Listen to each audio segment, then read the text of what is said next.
Welcome to the AI Equation Podcast. I'm your host, Alex, and today I have the pleasure of speaking to Lakshya Bakshi. Lakshya, welcome to the podcast. Thank you so much, Alex. I'm excited to be here.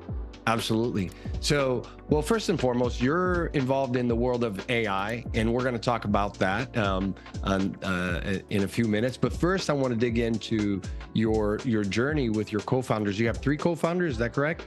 That's correct, yeah. Yeah, so tell me about that. How did you guys meet? You were talking about you guys met at Duke, is that correct? Yeah, so I went to Duke for undergrad, studied electrical engineering and computer science. I've always had a really, really deep interest in building. I think there's just a lot of exciting stuff to kind of creatively express yourself when you're an engineer, and designing and thinking about how people use product, I think is really interesting. And so I've always leaned towards both engineering and entrepreneurship. While I was at Duke, I was a part of the student founder program, typical that a lot of like undergrad programs have that sort of thing. I got into the Melissa and Doug Fellowship where I met one of my co-founders for ScholarAI, who then introduced me to more and more of our group. And so our entire group, very, very entrepreneurial by nature. We have folks who've been involved in the research industry. 2 of my co-founders are PhD, like current students. So very, very, very advanced group of folks. I'm very lucky to be having them on my team. That's awesome. And so was AI, obviously with ScholarAI, which we're going to talk about here in a minute, as you guys built that, were there other ideas aside from the use case for the apps? Because right now there are thousands of apps out there, web apps and plugins, and there's lots of different ways that you can solve problems. I love some of the products that are out there that solve, marketing, sales, customer support issues, obviously misinformation. I think there's just so much that you can use AI for good. Even though we keep hearing these doomsday stories from people who actually don't know how it works, they feel like at some point the bot's going to take over and just, take over the nuclear weapons. And I'm like, I just don't see that happening, Yeah, I guess the place we kind of started is that obviously so much of our group leaned towards research. Of course, like 2 PhDs, former member and like a former executive in the research industry, myself having done research at Duke as an undergrad. And I think when you see what LLMs are capable of, especially back in like December of 2022, it becomes pretty obvious that some of their biggest strength is summary and synthesis, right? So coming up with new information and being able to like come up with new ideas is obviously difficult. That's where the human element's the most important. But in the space of there's so much information out there in the world, so much of it, right? And especially when you look at academic and research, some of it and so much of it can become arcane. And so the driving mission is that one, when we were playing with this stuff and kind of looking for ideas, I was actually just trying to review some of my research from undergrad and like kind of freshen up as like AI was getting hot again. I did stuff in convolutional neural networks for medical applications. And I was reading the stuff it was printing out to me. I was telling me paper names. I was giving me citations like, okay, cool. Kept reading it. And everything was super believable. It was giving me like real AUC values. It was giving me like actual metrics that if I had just taken them at face value, would have walked away from them believing everything that was being told to me. But one of my co-founders said like, hey, let's like look up that paper. Took that paper, put it in Google, doesn't exist. Author was made up. AUC results, absolutely made up. And so what became really relevant, like obvious to us is, yes, generation is really good. Summary is really good, but you have to be able to provide like trustworthy sources to these systems. I think that goes beyond just research. I think when you think about all of the places that we're currently playing with research, but there's also so much opportunity for like, for example, we've seen lawyers are using our tool, journalists are using our tool, doctors who are just trying to keep up with literature are using our tool. Where especially in like critical information spaces where especially language can be more advanced than just, typical vernacular. I think the importance of LLMs becomes really, really obvious in making information accessible for everyone and being able to synthesize it in ways that's tailored to you. We actually find a lot of usage, and this caught me by surprise, but international usage for people who aren't English first speaking. They use our tool in combination with ChatGPT then be able to translate papers that are not in their language to their language, kind of taking away the barrier to usage of academic knowledge and interfacing with all of that and reducing it down to, I can speak the language of this paper.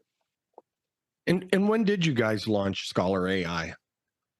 Yeah, so we kind of like formed as a group like loosely last December. We were like throwing ideas around, like seeing like, okay, we have LMs, we have research, just kind of toying and seeing what to do. We released the plugin in like mid-May, if I remember correctly. And ever since, like, especially by being like one of the early ones on the ChatGPT store, we've just like it's been so as someone with like entrepreneurial aspirations, I'm very grateful for how fast things have moved. Just like the the emergence of ChatGPT and kind of the opportunity that's created for developers has felt very immense. And we've been very lucky to like have grown so rapidly off of that. Are you guys planning on using any other, um, you know, LLMs like Anthropic or Google or Llama from Facebook? Yeah, my sort of attitude is that obviously the plugin as it stands right now it relies a lot of benefit from being on ChatGPT, right? Like there's a platform dependence there that a lot of people use ChatGPT as their kind of primary LM right now, um, and not many other companies are doing any sort of equivalent developer support. Mhm. Um, as we're working more dedicated tooling, I'm anticipating we'll be moving more and more towards open source. Okay, awesome.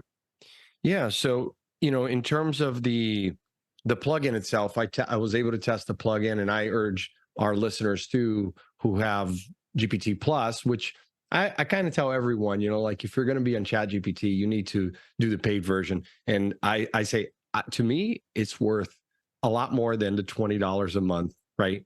I do so Hmm. much with it. The productivity, things that I can do at a moment's notice. I also use the my Android app for it. And Hmm. at a moment's notice, like whether it's stuff with family, my kids, or finances, like I'm able to customize the interactions, right? But as I was testing yours, I went through. I've noticed this on Chat GPT is that there's really two paths to sign up to plugins. One is you install it, and then you figure out what the best way to prompt it is to use that Hmm. plugin. And then the other way is when you install the plugin, it redirects you to the developer site, which in your case, it does that. And then you can log in or create an account either through Google or through an email. I chose through an email. And so I went Hmm. down that path and it worked beautifully. And I was trying to research wildlife for one of my clients. And the research papers that came up was like really amazing. And I really liked how it had the link to the PDF and the author, and just really great information that I think would have taken me hours of regular search on Bing or Google, where you're going scrolling pages after pages. Because what I try to explain to people, and see if you agree with me, Lakshya, on this, is that the difference between especially researching or doing work on search engines today Hmm. versus ChatGPT is that search engines, you know they're primarily there to feed you ads, and Hmm. when they're not feeding you ads, then you have the third party vendors, the marketplaces, who are disrupting that interaction and creating friction between you and the customer. Whereas I feel like when in this scenario, especially research, you're able to get to what you want much faster without people trying to advertise to you and pull you into some obscure channel. Absolutely. The easiest comparison I can always draw is that before ChatGPT, let's say I want to find like a recipe for something, Okay. right? Um, if I wanted to like just like look up like, hey, how do I make banana bread? Like the typical article that would come up is so loaded with like, oh, here's my family lore, here's like 7 ads and like plugs for like It's a Instacart, blogger. whatever. Exactly. And like at the end, you get like the beginning of a description of a recipe, and then you have to do more interactions to then open up to finally get the whole thing. Like And then what? you got the ads because the blogger, the influencer, the creator, or whatever website, it could be New York Times, they're like, here are 10 more ads. Hopefully Mhm. you mistakenly even click on the ad and we'll take you Mhm. down some other path. And then no more banana bread. Now you're buying Exactly. whatever else. Exactly. Yeah, like the worst part is that like especially when there's stuff where you like need more like tailored information for let's say like I'm vegan, right? I'm not, but if I were vegan, I was looking at banana bread. And the first thing I click, I have to go through all of this to finally see like, oh, this is not a vegan friendly recipe. And then you have to go through again find all the information, parse through it yourself to then get the relevant bits, right? Yes. Whereas when you're taking that to like a real intense use case scenario, right? If you're a medical doctor and you're trying to take care of your patients, right? It's really crucial that you can keep up with like the most prominent medical literature and think about how arcane writing from around the world can become. Oh, And forget imagine, it. yeah, now it's not just like banana bread. Now, like you're having to sleuth out like 70 pages of literature to understand just a couple key takeaways. That's so much easier when you have a machine that does that synthesis for you and speaks your language, whether that's literally or speaking in a way that's like simplified. For example, if you're a high schooler or trying to learn or something to that effect. Yeah, and I've used the other plugins like the Instacart. Your example is perfect, right on. For those of you who are not trying, the paid version of ChatGPT, I keep urging people to. I say I don't get paid for you to, but sign up for the paid version, but just do, because the possibilities like are endless. Even like with Dolly 3, I'm doing like these drawings for my kids and Mhm. coloring pages, like amazing. So like the use cases, there are so many. But one of the use cases that I like in your example is a recipe where we were doing a retreat, like a party for the company, and I'm able to get the recipes, do the party planning, and then ask it to create that list in Instacart. Right? It's incredible because Mhm. it'll redirect you to the Instacart page with all the ingredients that you needed already in your cart. Like, that saves you hours of work. Yeah. And you can specify, to your point, like certain guests are vegan, this is what I need to do. Like in this case, the example was doing well, it's a real use case actually for an organization that I belong to, and it was the theme was a Hawaiian theme. So Mhm. it's like, what are the typical, and it went through everything, even the party favors that you would want to order. So I love it. I love it. Now talk to me about, one thing is research papers, which I found very helpful. But what are you guys doing to be able to provide in real time in the plugin information about the author, for example? Because what I find is often with misinformation is one of the things I try to teach my kids is, look, if you come across a paper, whatever it is, or a blog, and you want to consume that, you want to find out who wrote it, what they're about. So whether it's going to their LinkedIn or figuring out what their credentials are, like I need that Mhm. information. Are you guys going to be able to put that into place just to be able to minimize the amount of time that I have to go here, there, and everywhere? Yeah, I think that's a really great point. I think especially on the sort of ethos of having trust kind of built into the system, I think that information is so crucial. One thing I find that with ChatGPT is that I don't know if in your sort of like process as an entrepreneur you run into this as an issue, but context windows have been such a limiting factor, right? Okay. It's very hard to live in an interface where your input is just text and your output is just text. And Mm. however much of ChatGPT can read that is variable, right? So we do a lot of stuff to kind of make sure that like when you're asking us information, we're getting out as many crucial bits as we can without polluting the context window, such that ChatGPT doesn't hallucinate as much as possible. We try to make sure that when it is writing, we know it's writing from source, right? Mm. And so when it comes to like authors and such, I think that's a really great point. And as we're developing a web app, I'll 100% keep that in mind because it'll be a lot easier to kind of just say, here's our table. We'll talk about this thing. We can manage this part, that sort of thing. Awesome. I love that. So I just wanted to give you a quick example of my prompt here. And it was very basic, it's just using your plugin to research wildlife. It was very broad. I didn't get too specific in my prompt. But I did go through it. And as I said, I work with a nonprofit that does wildlife in South Florida. So I know a lot of information about wildlife, but that's really what I wanted to research. But I love the way that it talked about the abstract. So just that quick summary, just to give me an idea of am I on the right track here or not. So in this case, I loved it that it talked about the PFAS chemicals, because that's a huge problem with wildlife everywhere, and obviously human beings as well, right? Like you have a Yeah. lot of dirty chemicals in your water and PFAS and whatnot. So that I was attracted to. But for those that are listening and also hearing us on YouTube, then like this is what happens. You click on it, and it took me directly to the paper, right? And I knew it was reputable because Wiley is a huge publisher. So I knew that the fact that it's hosted on there, I didn't have to go, do further searching on, is this a legitimate website? So my question to you is, Lakshay, is how do you, you talked about hallucinations, which happens with ChatGPT, which that's its weakness. So with Scholar AI, am I assured that I'm not going to be, by using Scholar AI, I am always going to be redirected to reputable websites? I guess that's the question.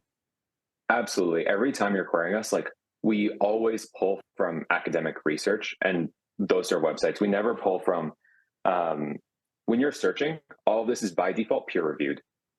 You can, of course, like look past that if you want to. There's ways to like search and say like, oh, you can open up to non-peer reviewed stuff. But we're always making sure, and this is core to everything we do, is that we read peer reviewed, reputable sources. And when you're searching for information, like if there is a legal open access PDF that we can show you, we will. Got it. And what happens with, for example, gated content, where maybe it's just in the back of like, especially with colleges and universities, so much of it, you have to be a student logged into their back end. Yeah, this is a persistent problem for any company anywhere near the research space. We've talked and like kind of explored partnerships, but it's very, very difficult to sort of even like, I don't know if you've experienced this feature so far, but we actually are able to read the PDFs into ChatGPT Yes. and answer questions about them, look at images, all that sort of stuff. But a lot of publishers, because it's copyrighted content, they make it very, very difficult for anyone to even read it programmatically. So persisting problem. We'd love for solutions to come up, but especially as the industry is moving more and more towards open access, it's an issue that will hopefully go away over time. Exactly. And I think that's what it comes down to, right? I mean, whether you're talking about the issue with IP and copyright, and so whether it's music or books, and we hear about all these lawsuits against OpenAI, but ultimately, I think that those are two different schools of thoughts, where certain creators, let's just say creators in general, be authors, artists, certain creators, they have different ways to monetize their creation. And they want to have it as open source. I think of projects like Wikipedia, things that are in Creative Commons, things like that. And then you have others or organizations as well, like New York Times or whatnot. They have all this gated content, and you have to pay for it. So I feel like it's one of those things where there's content that will never be free. So therefore it's out of touch. And if you want it, you got to pay for it, But I think that you guys probably are going to find that there's more in that world. And obviously you already know this, because I've talked to many universities. We talk to students about AI, and the consensus so far from what I hear is that, they're encouraging the different colleges to open, even portals that are not open today. They're saying, open it up, because if you do, it's actually could be great for admissions, right? Because you get your information out there. I mean, that's marketing. Yeah. I think, this is outside of the scope of technology, but I'm just of the general stance that like information should be as accessible and like as free as possible, right? Especially when you look at like, for example, students, like having a university being able to provide you like a library for which you have access to papers and really robust information is hyper valuable, right? But that's not the case all around the world. I'm sure there's a lot of people who like want to engage with really deep science, but may not have the resources to, right? I think this movement towards open source and just having public data become more accessible in general, I think is going to do better for everyone, I think this movement towards open source in science, I'm very happy about. Just because, for example, I'm not in university right now. I'm working, coding away, right? But being able to access scientific literature without having to worry about like, oh, I need to pay for this publication, that publication, I think is better for everyone. And what are your thoughts on, and you have some co-founders who are still, going through their PhD programs. What are overall your thoughts on students using any AI to write their essays? I mean, it's a very hot topic. Yeah, so I guess I kind of have two angles on this where first off, like all of these systems, you have to like operate off of some trust. You can't kind of blindly just take away whatever is being written and kind of operate off that. And of Mhm. course, with like Scholar AI, like we're trying to do information synthesis, but something like generating a paper or generating an essay is something I'm personally very cautious of. Like I think like especially interacting with these systems, there's so much stuff that's so almost fickle to prompting and the way Right. you choose to interact with it. I mean, I code, right? And I use this all the time to help me code. Like, it just makes me a faster developer. But so often I will see one line that's so explicitly incorrect. I'm like, hey, that's wrong. And it'll come back to me like, yeah, you're right. Here's the corrected one. Like, I personally would not write with a system that does that.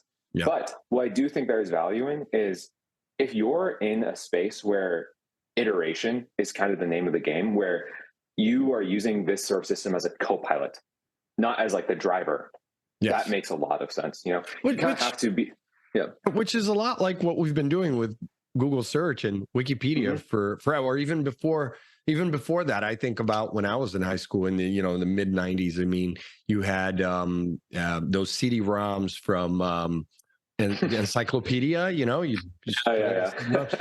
So you've always had access, whether it's books or whatnot, right? Like we Yeah. we learn from all this material that other people have written about. And I feel like my personal feeling on it, is that use AI. To your point, it's human centric. You're the one prompting, you're the one creating the idea, and then you're just adding a little bit here and there, whether it's using Scholar AI or using, maybe you're having trouble articulating one sentence or paragraph Hmm. on your paper, and you're putting in, like I often do this with ChatGPT, where I've got a whole paragraph that I wrote, Yeah. and I just don't feel like it's been articulated so great. So Yeah. I go in and say, can you make this better? And it makes it better. I don't feel like I'm cheating by doing this, because it started and ended with me, my approval. Yes. And I may still go in and then edit one thing that might be like, okay, you said in conclusion again, ChatGPT, please don't say that one more time. Yeah. Yeah. I think ultimately, like, if it is a black box system for a lot of people, like understanding how these AI are generating content, how they're inputting content is obviously very obscure to many people. I think, like, if that's a sort of system you're interacting with, your attitude towards it should be, I am the person guiding it, I'm reviewing it, and I'm the one who's ultimately accepting it. I think, especially like even with our own tool, like um, when you're providing ways for the users to kind of validate and like making it easier for them to like ascertain whether the knowledge that's being given to them, the whether the generation that's being given to them is based on truth, I think that makes products all the more powerful, right? Okay. Um, I think like the element of trust is going to be a very dominating one for the AI conversation, especially over the next couple of years. I think anyone who's developing in the space should kind of keep trust front and center. Mhm. The less you, or rather, the more you can do to educate your users on what they're interacting with and how to kind of get the best value and understand it, the better off everyone's going to be, right?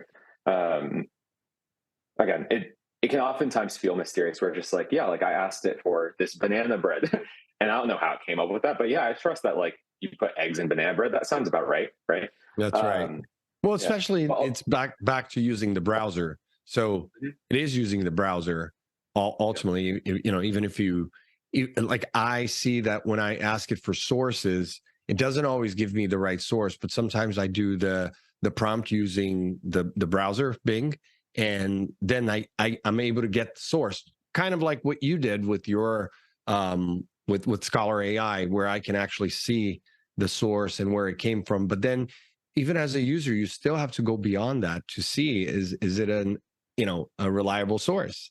And yeah, so I don't feel like it's going to take people's jobs away. I talk to people about that all the time. We've talked about it here in the podcast, where it's like, to me, it's just making people more productive, more creative. I think of in the education space, clearly, to me, teachers being able to spend more time with their students and less time, grading papers and things like that.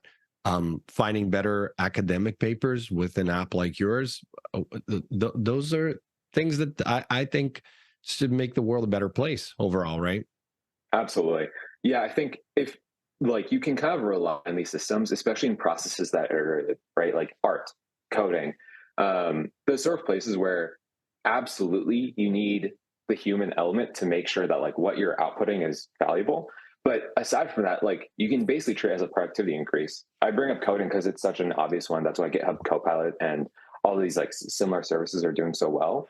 Is yeah, like sometimes they'll input wrong stuff, but the overall value gain you're getting from just like the speed of getting correct information and just being able to like put that out, amazing. I'm sure Yeah. like in like the scientific utopia and like the technology utopia, what I'll imagine is like if you're asking for something, there's just like some AI like personal like bot that just handles requests for you. And even if like the way Alexa, you can ask it for the weather these days, right?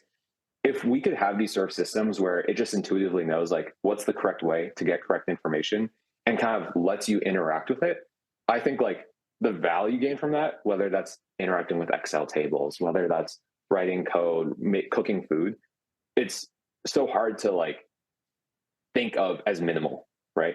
I don't think it's ever gonna necessarily wipe out jobs or ruin productivity.